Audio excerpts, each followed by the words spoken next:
Okay, so we have our category there. Now we will, instead of doing it this way, we'll assign it to the array because we want to use it in our query. So I'm going to say array like that, category is equal to something like that. Okay, and then now let's construct our query. So I will say insert, because we're adding a new record, into, so insert into categories where, oh sorry, we don't have where here, where clause, we just have values like so. Okay, so let's leave some gap there. Okay, so now we have our query, we have our array, and we have, all we need are the values. So what do we need to actually add? We just need to add the category, and the other thing is the disabled, but we have a default value for our disabled entry, so we don't want the category we've just added to be disabled. So we will just leave it at category like that, and then we'll put a full colon here and do that. Okay, so then once we excuse me, once we supply all this information, we are actually good to go. But we need to confirm a few things here. First of all, if this is the correct data type to start with. Okay, so let's do that with we can use this, since now we've assigned it to that. So there are several ways you can do this. You can use a regular expression if you want, because for example, a category name should ideally not have numbers. It should just be letters and no spaces and all that.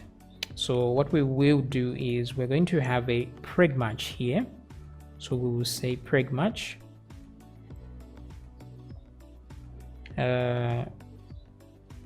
Yes, preg match there.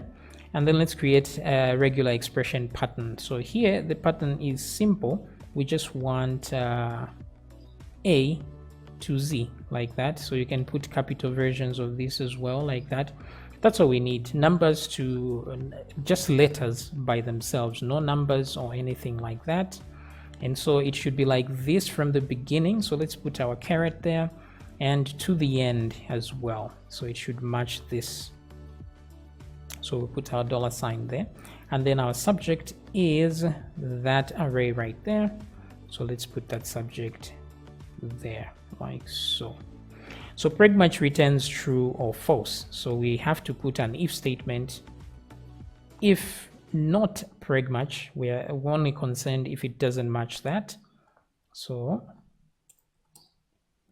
if it doesn't match that, we have an error. So here, this is an opportunity to create an error that we can access later on. So now, since everything here, there are so many things that can cause errors in so many different files, it would be a good idea to put our errors inside sessions. So at this point, let me go back to functions here. So we have check error there, which checks for an error in case we have one. And as you can see here, we are saving inside session error. So I'll copy this just to remind us. And then at this point, I will say session error is equal to, and I will say, please enter a valid category name. Now, the reason we are doing this, even though we have back here, we actually have some JavaScript error checking here to make sure that we supply the correct thing. The issue is this is JavaScript and it can be manipulated by the user, but they can't do anything about what's on the server. So it's a good idea to actually check twice as well there as you are checking on the other side. So please enter a valid category name. That would be our error. And then we have to check if there are no errors before we want to save. So we'll say if, let's do that. So if is equal to, so we put the double quotes like so. And then we put our curly brackets like so. Let's move that down like this. So we only run this if there are no errors here, but here if there are errors, then we forget about that. So this is how to simply create a category, which looks simple enough. So there's edit, there's delete, and obviously we will need to read or retrieve some categories using this class right here. So we'll put another function here that is going to do that. So at this moment, let's come back to the ajax.php, and we're going to load a because we use controller now, we're going to load a model here. So once we collect the data at this point, data be collected, and now what do we do with the data? So now there's an important thing here. Once we send our data, because here we're just sending data which says oh, sorry, again, I don't know if this thing keeps doing that. So if we send our data like this and save, so the website doesn't really know what this data is for. So it would be a good idea to put an extra field here to explain where this data belongs to. What is this data? Is it a category? Is it a product? What is it? So this is where we will add one more item here. So let's go back to categories.php right here, where we are telling it to send some data, right? So at this point, we could just put a comma and put some extra data. For example, one called data type, which should always be there so that we know what data type this is. And then this is, since this is a string, I'll say category, like so. Okay. So now if you want to view this in a better looking way, you could do this. Let's do this here. And then that, like this. So send data, and then so that you can add more items, you just put a comma there and add more items if you want, like that. So you can add as many data fields as you want to use. So for now, this is fine. So let's see what result that actually gives us. So if I send food here one more time and hit save, sorry about that, let me refresh. Food, save. So now you see we have food and we have the data type is equal to category. So we will use this data type to determine what to actually load when we go to the Ajax here.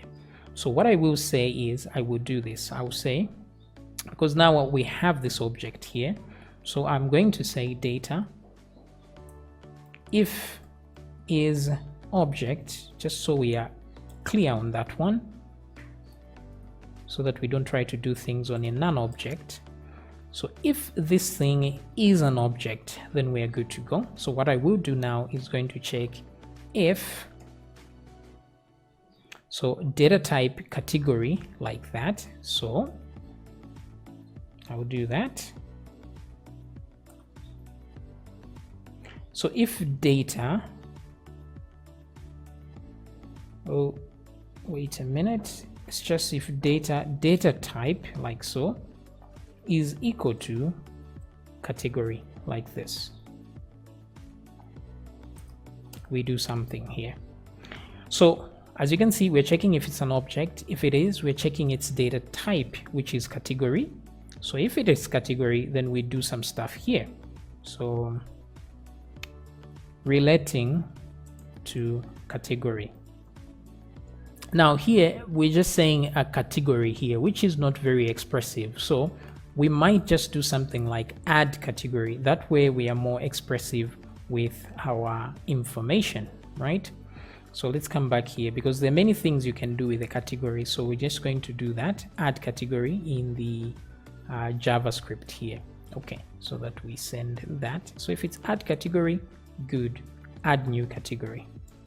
That way we know what's happening.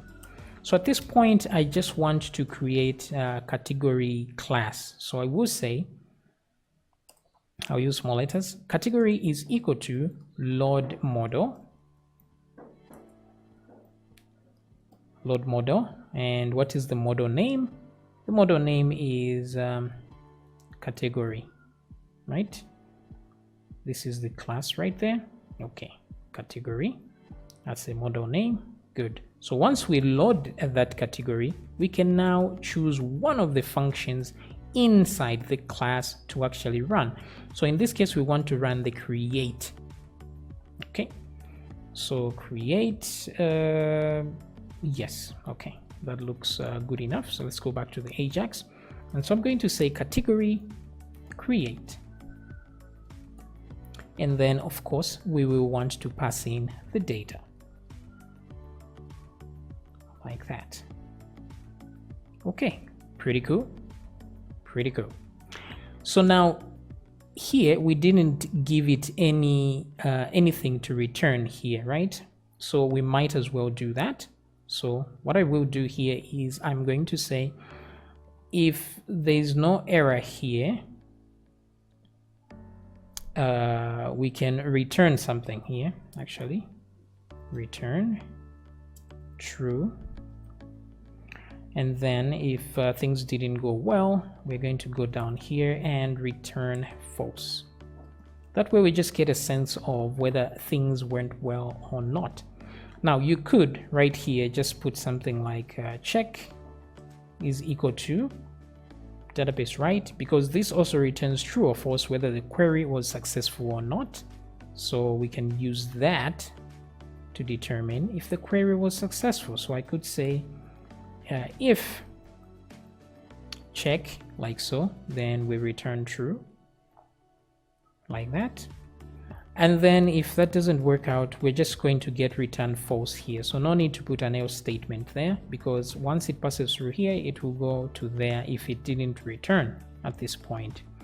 Okay, so this looks great. Now if I come back to ajax.php, I could get a return. Since we are returning something, I can assign a value to that. So I can still say check is equal to category create like that. Okay, so now how do we return some data for our user if we want to do that? Some feedback, you might say. So at this point, if there is if there's any data or any error message inside, let's come back here. If there's any error message in here, we're supposed to be able to return that to the user. So let me come back here and I'm going to say something like if it's not empty, if the error message is not empty, let's return something here. So what we will return is, oh, we don't have to return anything here, by the way, because this is the Ajax system here. We just have to echo something if we want to get it back as a result. But I don't want to just return an empty string. I want to give it a some context, the same way we did with add category there. So some context would be to know what data type this is. So for me to do that, I would just create a variable called I'll not use I can use ARR like that. That's fine. So array message, let's just say message there is equal to, and then we will put our error message.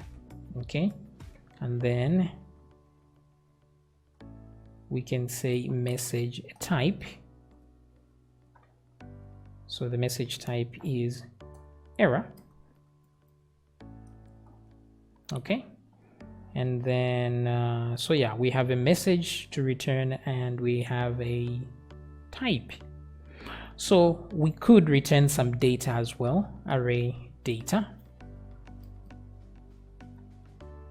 For now we will return an empty string like that, and then what we do now is say JSON encode. So whenever you are trying to send some data, you encode it, and then when you receive it, you decode the data. So now we are sending the data, so we're going to encode that data inside the array like so. So now we have a JSON there, but the only way to send it back is to echo it, right? So since we've encoded it, we are changing. Encoding does one thing, it changes an array into a string. So since this is a string, we can simply echo it like so.